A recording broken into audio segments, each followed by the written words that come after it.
All right, guys, thanks for checking out the video today. Today is a big day for the Sequoia because we're going to be doing the suspension.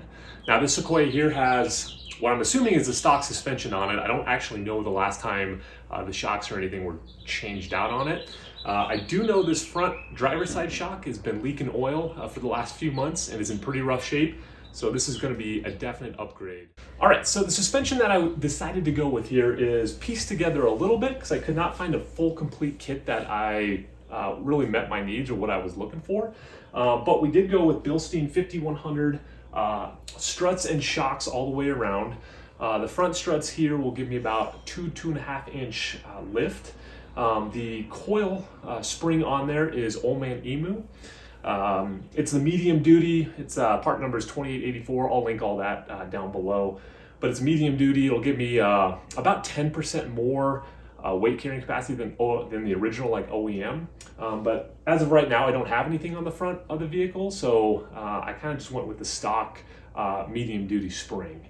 The only thing to kind of be cognizant of with these springs is the Old Man Emu spring is more narrow than the original OEM part. So you do need a new upper assembly as well on the coilover and the strut there. I ordered these pre-assembled. I have in the past assembled these, and that is by far the worst part about changing out any suspension. So I ordered these and they came just like this, pre-assembled. Hopefully this will make it a lot easier going today. So that's on the front end. In the back, again, Bilstein 5100 shocks for the rear. These again will give me about a 2.5 inch lift, and that'll match the springs that we have here as well. Again, nothing too special about the spring or the shock itself, but I'm really looking forward to the Bilsteins. As far as the spring goes then, again, Old Man Emu spring. Again, medium duty. This is the 2862 is the part number on this spring. The Sequoia actually it's tough to find kits, complete kits that are built for the Sequoia. So some of this is pieced together a little bit. These springs are actually like on any website, they'll say they fit the Land Cruiser, the GX, or the Toyota FJ. But they also should fit the Sequoia here as well. Same with the rear shocks that I had.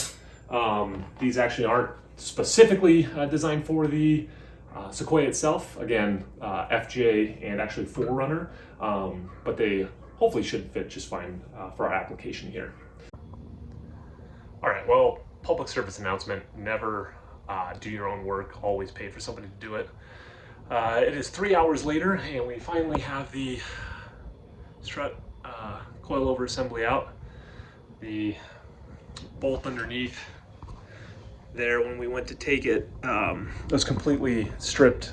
It backed out easy about halfway, and then it was completely stripped and we could not get it out. So eventually we were able to cut it, but that took forever.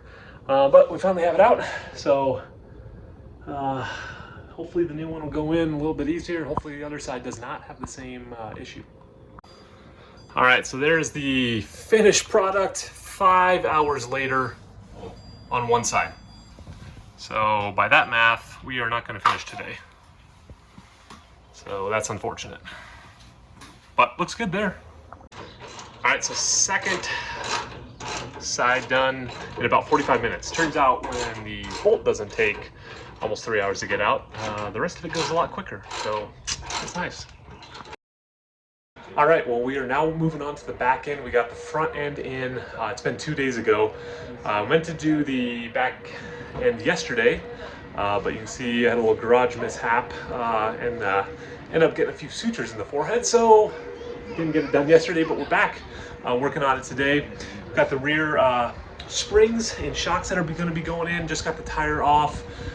Essentially, we're going to be working in here on this back shock here. There's going to be one bolt down there to get up, and then one on the top. But I'm going to start working on getting everything out, and then I'll show you our progress. All right, so lower shock mount here. That bolt came off nice and easy. I loosened up the brake line mount here. I'm going to take that off to keep that brake line from being too stretched. And then I'm going to have to dig up and see where, somewhere up in there is that shock top bolt. So I'm gonna have to get up to there. I almost see it through there. And get that off, and then that shock will be coming off here. Okay, so to get this top shock mount bolt off, we use this channel locks here to hold it because it will turn, the shock will turn as you're trying to do that. But let me show you, or try to show you where this thing's at. Let's go on a little adventure here underneath. So the fuel tank also on the driver's side is kind of in the way. All right, so you got the shock, there's the channel lock. You can see where my wrench is up there. And right up there, that is where that nut is at. We got it broken loose, and so if you do have like a ratcheting wrench, that'll probably help you, because it's not really enough room to get a socket up there. But we're gonna get this off and get the shock off. Okay, so now working on the back spring here, I've got a jack that's kind of compressing or decompressing the suspension, and then I threw my spring compressors on the spring back here to just compress it a little bit further so I didn't have to jack the suspension too far down. And you can see I've got quite a bit of play now, so I'll just be able to lift that spring out here.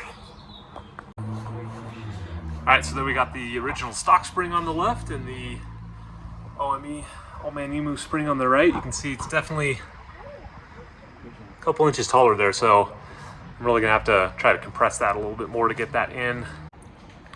So on these rear springs, obviously they came as a pair in a kit. And I just happened to pick this up on a video. I did not see this anywhere in any instructions or anything they came with, but to me they look identical, but they are labeled A and B. You can see A right there, and then B over on this side. And the B one, from what I can tell or what I've seen, is supposed to go on the driver's side. So I'm not exactly sure what the difference is between those springs, but that's the information I've seen. So we're gonna take B here and put it over on the driver's side. So just if you're doing this yourself at home, you know, just a note, because I would not have known that if I didn't look that up somewhere. So again, here you can see the new spring on the left and then the original one on the right. Obviously that is a couple inches taller on the left, so I'm gonna use the coil spring compressors here, try to get that compressed down so that we can get it back and fit it right up in there. Okay, so got the new spring in there, seated, looking good. I'm gonna start taking the tension off of that and get the jack out, and then that spring will be there. All right, so spring is all in there, seated, all the tension's on it, rear shock. I gotta replace that bolt there, but otherwise rear shock's in place, and then I need to do the top.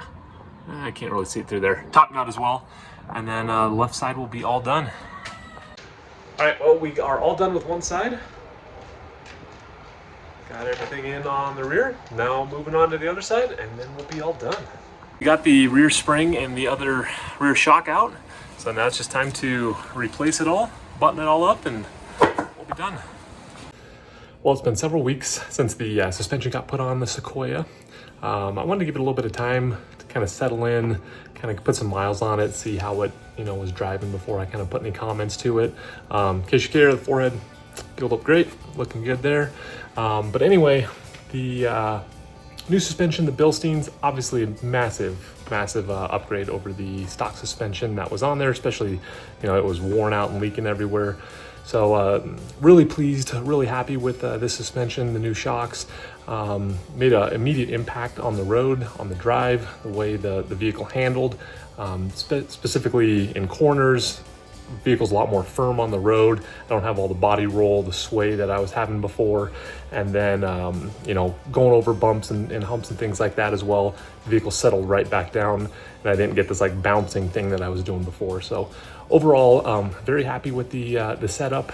I gained right at about 2 inches of lift on the front and the back. You can still see I got the original wheels and tire setup on there, so that'll be the next thing now that the suspension's in, get a proper wheel and tire setup for it. But yeah, overall super happy. You know, other than a couple issues running into the you know, the bolt issue getting out on the the install, the rest of it went pretty smoothly and wasn't too bad. Definitely something you could do at home. Again, I'll throw links to all of the suspension parts that I used in the description. And thanks for watching, appreciate it, and tune in for the next one.